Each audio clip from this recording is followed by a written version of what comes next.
Welcome back to Talk Yoga to Me. I'm Jimmy. I'm here with Allison. And today we're going to talk about something every new teacher struggles with, finding your teaching voice. Oh yeah, this is a big one. I remember when I first started teaching and I would listen to teachers and think like, how am I supposed to sound like that? For sure. I mean, we all go through that phase of trying to emulate someone else's voice, but eventually it's about finding what feels natural to you. So let's talk about how to get there. Steep question. So let's start, I'll rewind it a little bit, I guess. What was your first experience noticing another teacher's teaching voice? Well, like I talked a little bit about in our last episode, when I first started taking yoga classes as a student, I was only taking classes that were either pre-recorded on a DVD or available through YouTube.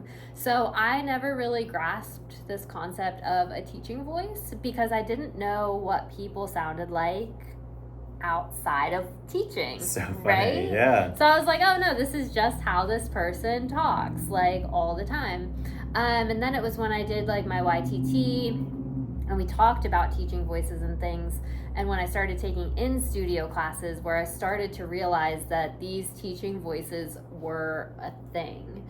And everybody is so different. And I would never say that one teaching voice is better than another. There's no like good or bad when it comes to that. But your teaching voice does matter in an aspect of like, it's going to resonate with certain people. It's going to be encouraging to other people. Maybe it doesn't fly with other people. And that's just, such is life. Like, same with anything we do, right? But it wasn't really until I got into, like, studio classes that I started to even realize that teaching voices were a thing.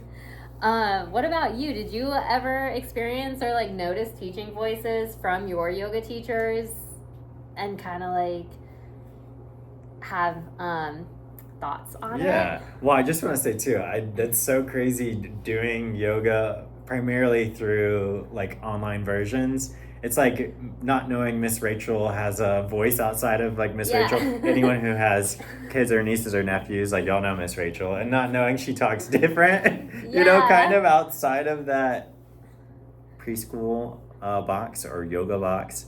That's so interesting. Yeah. But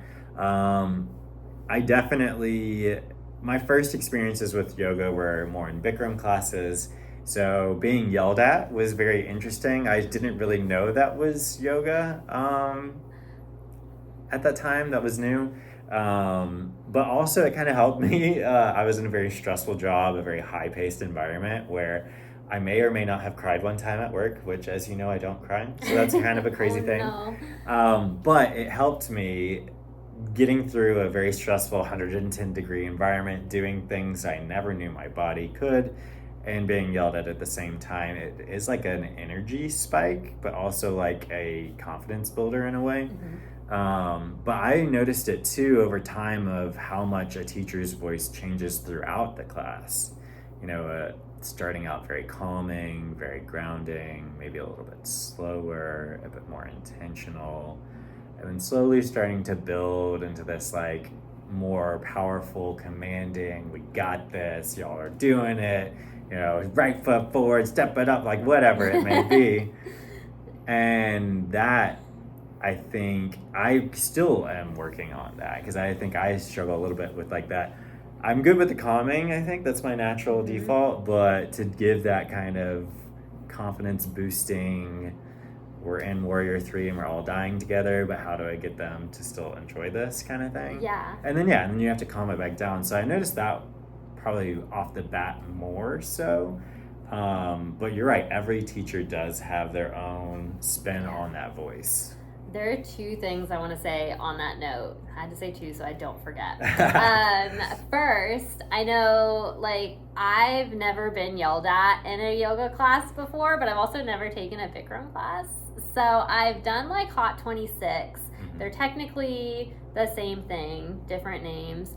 But even when I did Hot 26 classes, I was never yelled at, but I did love the, like, it was almost like forceful encouragement, but it wasn't quite yelling. Like nobody was doing it wrong per se, but you were told to do more. Like no, they would send you to the back. If you're not doing it in the front row right, you're going to the back in the middle of class. Oh my goodness. I need to try one of those just to try it. Like I think that's gonna go onto my yoga bucket list of things to do soon. So the second thing was, you were talking about how your gentle voice was the one that like came most naturally to you, and I just wanted to talk about mention how like Katie and I in yoga teacher training noticed it right off the bat. We were like, are you a professional? I think it was during our, like, even the meditation pose we taught at the beginning, or the meditations when we got to them, and it was just like natural. We were like, do you talk like this all the time? Like, it felt very, very authentic to you, which was really, really cool. Thanks. And Katie is the other YTT teacher here at Roasted, another experienced, well-rounded yogi just like you. And yeah, I didn't recognize it, I don't think, when it was happening, when we were teaching our first meditation pose, or I don't remember exactly what it was we were doing, but starting off with that gentle voice, it was like, oh, this just feels normal. And it was encouraging. I think that was the first time I felt a real confidence boost of like learning to be a teacher, is hearing from the other YTTers and a little bit from y'all. I think y'all are being a little less trying to be teachers, giving too many stars out right off the bat. But it was the other students who first really said something to me about like, wow, like your voice is very calming, it's very grounding, I really enjoy it. I was like, oh, like I should lean into this, I like this. And I think too, hearing a lot of meditations live and online probably primed me a bit for that. Absolutely. I think that kind of like that validation is something that can be really, really helpful when trying to like discover your teaching voice. But also sometimes we don't get that, you know what I mean? Like sometimes people aren't going to be like, hey, your voice is really great. I never really thought of myself as having that like calming, gentle meditation voice and things like that. And I would always be really nervous about it as a new teacher, where I was like, I don't know what I'm doing. I feel like raspy or something. And it wasn't until somebody was like, your voice is so calming. And I was like, are you sure? Like, are we talking about the same person here? It is calming. I can attest to that. And I think that it's kind of like, all that to say, like, I think you have to give yourself, like, a little bit of credit, a little bit of grace, where you're like, oh, my voice, like, I don't think it sounds great. It's almost like how none of us like the way we sound when we hear ourselves recorded. And then that's not actually the case. Like, you're doing great type thing. You know what I mean? Like, for sure. Give yourself that little bit of credit. And to that end, though, that's one way to check in with your teaching voice, is recording yourself teaching, but also not just like static. If you are someone who demos through your class, get in that Warrior 2 and start talking, get in Warrior 3 and start talking, because that's when you're gonna really challenge yourself and your ability to speak and cue in those moments, and get an idea of what your students are hearing, but also having some grace that we're gonna not love it at first, because hearing our own voices can be a little bit like nails on a chalkboard at first. But yeah, giving yourself some grace and checking in with what you're hearing and how you actually interpret it, and how you wanted it to sound, and how you wanted the students to interpret it, but in an authentic way. Yeah, it's so true though. Moving on to the kind of like, so we've had teachers, we've heard teaching voices, we knew kind of like we've had different experiences with them. How did you start to like find that voice, as far as like moving from the seat of the student to the seat of the teacher? You had the already where you're like, I naturally have this calming voice, but you're also teaching Hatha Vinyasa sometimes, you're teaching Vinyasa sometimes. Like, so how did you start to find your voice when you were teaching things that didn't come as naturally to you? It was harder. It was definitely harder. I think it's still evolving, and I think that's an important part of this, is we should continue to evolve as our teaching style, our skill set expands and our experience expands, continue to change. But I think I'm still working on that. Still working on how do I convey encouragement to students in an authentic way. I think most of all, honestly, it's just the volume of my voice changes. And sometimes too, I roll with the, like, yeah, I'm in triangle and I'm barely gasping out the words and the cues. And I kind of make that a little bit of a joke on myself of like, hey, I'm in this with y'all. Like, this is hard. You can hear it in my voice.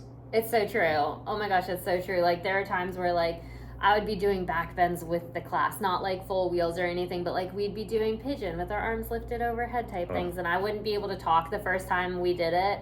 And then I got to the point where it was getting a little easier for me. I was practicing it a lot. I was like, but my voice still sounded strained when I was doing it. And then we got to the point where I was like, I can talk, but you guys are probably still struggling to breathe. I used to be there. Yeah, like, yeah. So being relatable is like definitely something to think about with your teaching voice. Like, we don't have to be perfect all the time. Absolutely not. It's not possible. Yeah. We don't have to be like, oh, I can do this and you can't. It's also like, hey, the stuff that we're doing in a yoga class is actually hard. Yeah. Whether it's the kind of hard where you're going from, standing balances to lunges to balances to lunges, or it's the kind of hard where you're sitting still and we don't want you to think about anything. Like, so, like, hard is relative, right? Like, challenging is relative. Yeah, and I think it's leaning into what your natural voice is. Maybe you're someone who the more, like, uppity, excited, kind of encouraging voice comes in more naturally. So recognizing where, like, you can put a little bit more effort in, or maybe you need to spend a little bit more time recording yourself.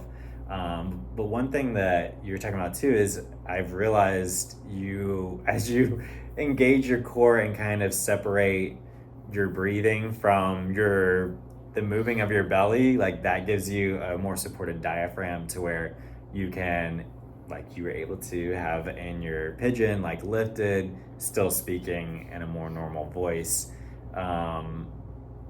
So maybe exercises around that could be something. There could be little drills and things. I don't know. I also, like, you don't have to practice everything you teach, but I think there are a lot of benefits to practicing what you teach. You know what I mean? And it'll help make that voice, you'll know what's hard and when to offer encouragement, and things like that.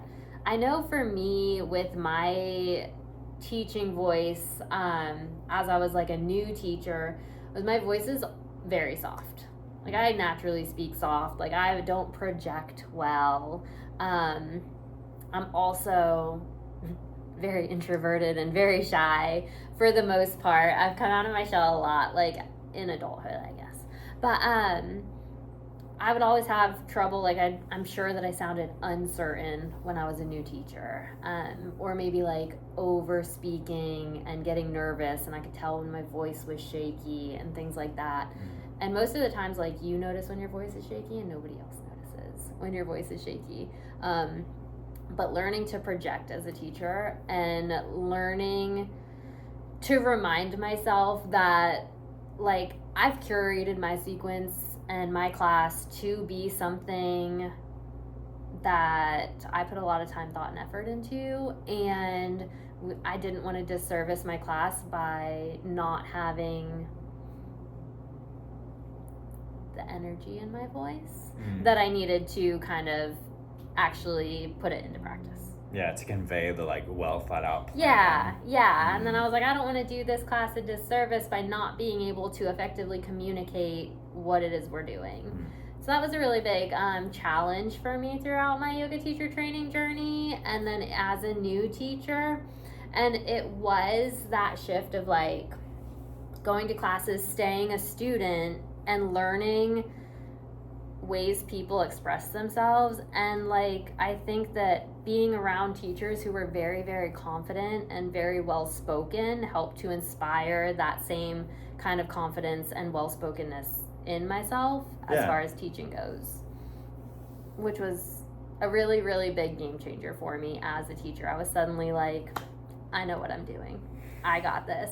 And it's funny because same, like, you know, you go through years of teaching studio classes, and like the same with like being a YTT teacher. The first YTT I did, I was very nervous for a lot of the lectures I did. I was a little shaky, a little like, let's talk. And now I feel like every time I've gone through one, I'm like, I got this. I know what I'm trying to convey. I know how I want it to be conveyed, and I know how I want you to receive it. And I know that it's a well thought out plan, and so I'm going to be assertive in that manner, if that makes sense. Yeah, absolutely. And the nervousness of doing something new is always going to be much higher. Yeah. But that just goes to show it just takes time. Yeah. It just takes putting yourself out there, doing it again and again. And that little bit of nervousness has not gone away for me, but I also think that's a great driver to continue to learn, to continue to try and improve my classes.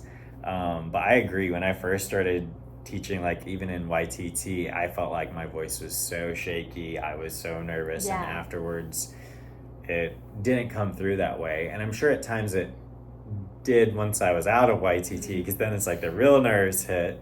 You're like in the wild, and now you gotta like really do the thing. But it slowly becomes more comfortable, and two, it's usually that first couple of minutes you might still be a little shaky, but just keep breathing.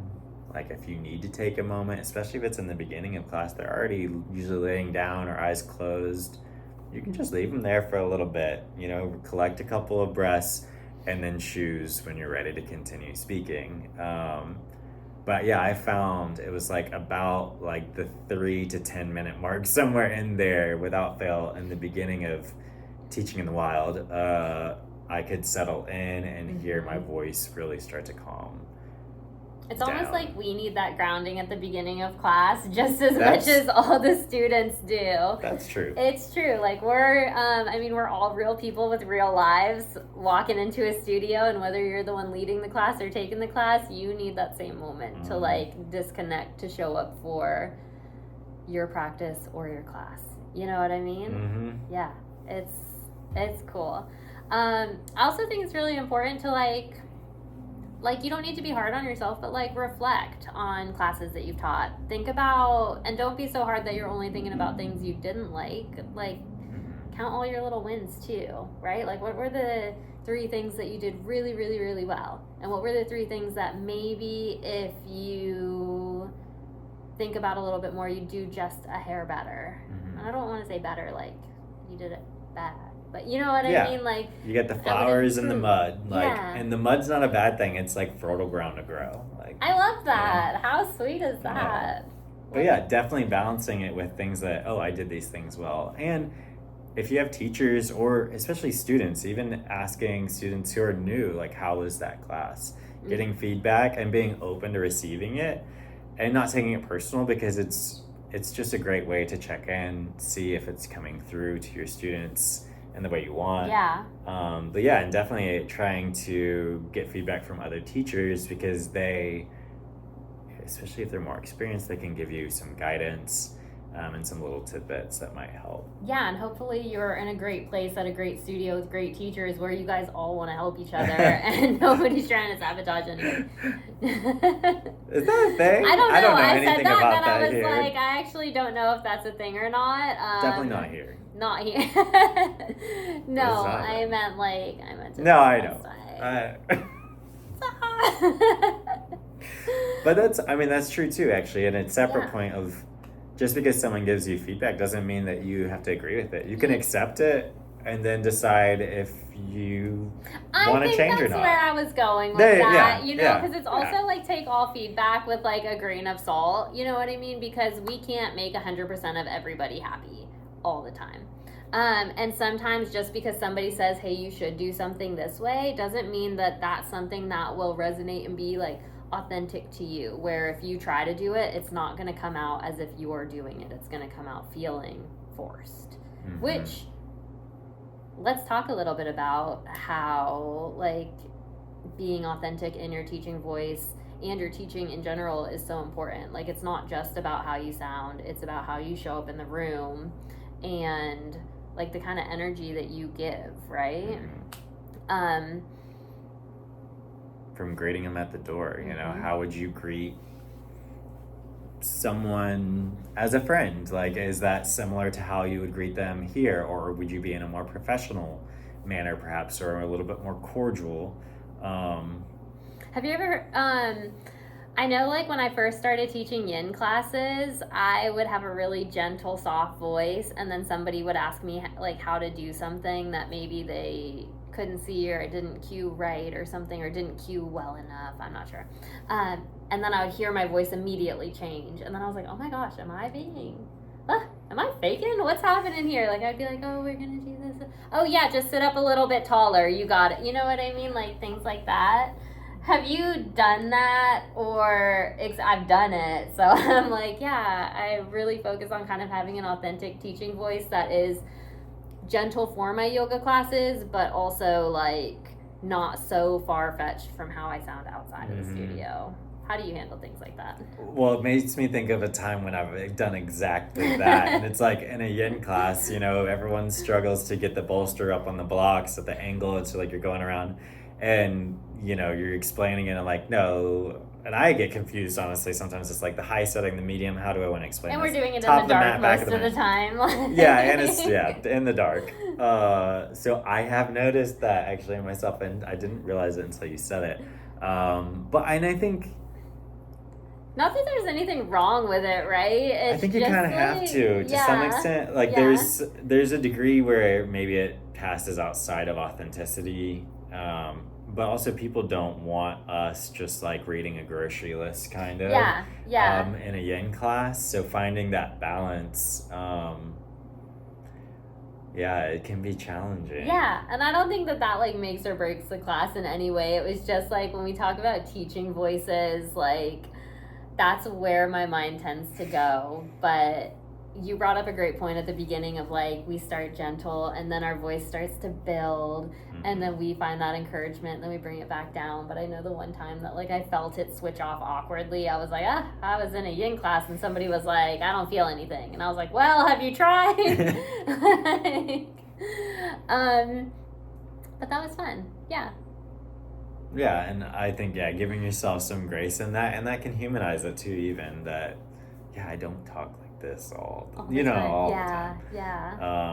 I can't even go into my meditation voice just like that anyways. No, you really have to, I mean, okay, that in and of itself is like showing up for your class, right? Because you can't just switch on your meditation voice like sitting here in the middle of the cafe. Like you're like, no, I have to show up with that energy. I have to be prepared to lead it. I am also settling my energy to start this class. And it takes me 2 or 3 minutes to do that. And then I can jump into how I would like to project my voice for a class. Got to get your mind right, you know. And as a service to your students, that's... If it's a little faked in your head at first, maybe it'll grow into a little bit more authentic over time. How did your teaching voice change? Like, did you notice any, like, moments where it really grew from, like, how you showed up to your midterm, your practicum, your first community class to, like, you taught this morning, and it was fantastic. Thanks. Did you notice anything in particular of like times where that changed for you? Yes, I think actually this was after YTT, but there was one gentleman who comes regularly, but he's like an out-of-towner part of the year. So he came and saw like one of my first classes. And then a couple months later was back and saw another class and actually spoke with you. And he was talking about how nervous you sounded at your first class and how by the time he came back again just a few short weeks later, he was like, he seems like he's been teaching forever. Which, how cool is that? Like, it's very cool. And I think that's with anything. It's just, it is experience. It's putting yourself out there and trying it. And I noticed it in YTT Evolve as well, like probably more drastically because it's such a condensed kind of version and you're starting from scratch. But definitely letting yourself evolve and just expose yourself to more teaching opportunities and more time in the teacher's mat. Yeah. So I think it's really important to make sure that you're always yourself when you're doing your teaching. You're speaking from a place that feels authentic and right to you.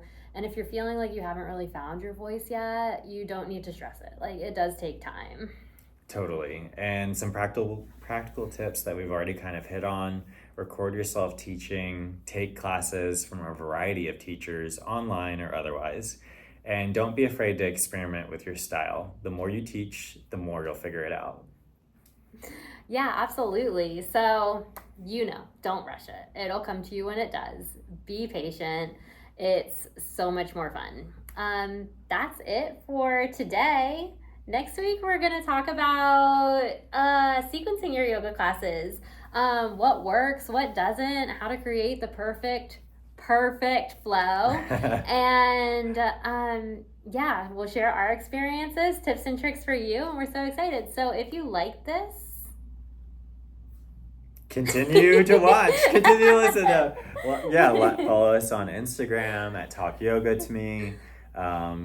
Subscribe to YouTube, wherever you found us. And definitely reach out. We'd love to hear your stories, anything that you want to hear in an upcoming episode, or anything that you feel like we could have gone deeper into and you want to know more about that we've already kind of touched on a little bit. Because we're here to try and expand everyone's knowledge into yoga, whether you be a teacher or a practitioner. Yeah, so thanks for joining us on Talk Yoga to Me.